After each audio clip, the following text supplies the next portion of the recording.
قصہ نمبر 21 بسم اللہ الرحمن الرحیم۔ السلام علیکم۔ نجران کے نصارہ کو مشورہ۔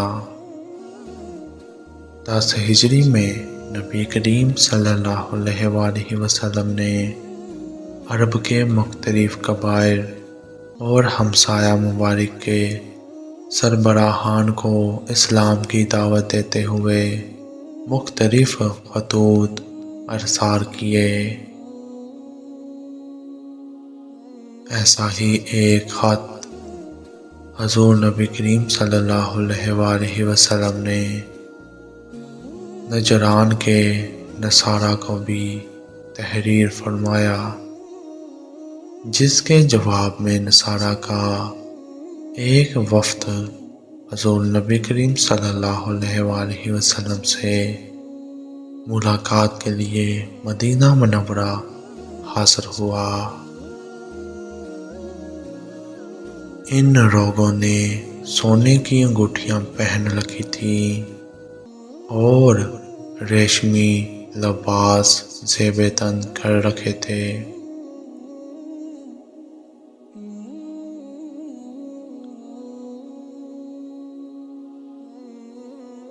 یہ لوگ جب اس حالت میں مسجد نبوی صلی اللہ علیہ وآلہ وسلم میں حضور نبی کریم صلی اللہ علیہ وآلہ وسلم سے ملاقات کے لیے داخل ہوئے تو حضور نبی کریم صلی اللہ علیہ وآلہ وسلم نے ان سے منہ موڑ لیا اور ان کی کسی بات کا کوئی جواب نہ دیا۔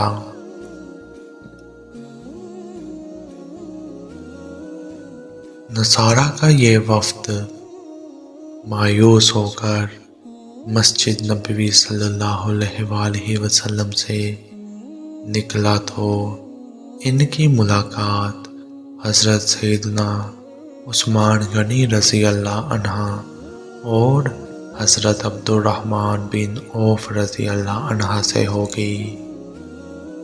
وفد نے ان حضرات سے شکوہ کیا کہ آپ لوگ پہلے تو ہمیں دعوت دیتے ہیں اور جب ہم حاضر ہوتے ہیں تو ہم سے گفتگو کرنا پسند نہیں کرتے۔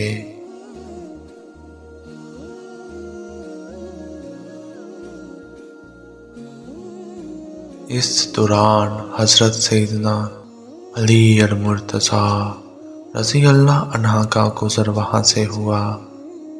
حضرت عثمان غنی رضی اللہ عنہ نے حضرت سیدنا علی المرتضیٰ رضی اللہ عنہ کو پکارا اور ان سے دریافت کیا کہ آپ رضی اللہ عنہ کی اس معاملہ میں کیا رائے ہے۔ آپ رضی اللہ عنہ نے فرمایا، میری رائے تو یہ ہے کہ یہ لوگ اپنی سونے کی انگوٹھیاں اور ریشمی لباس اتار کر سادہ لباس میں حضور نبی کریم صلی اللہ علیہ وآلہ وسلم سے ملیں۔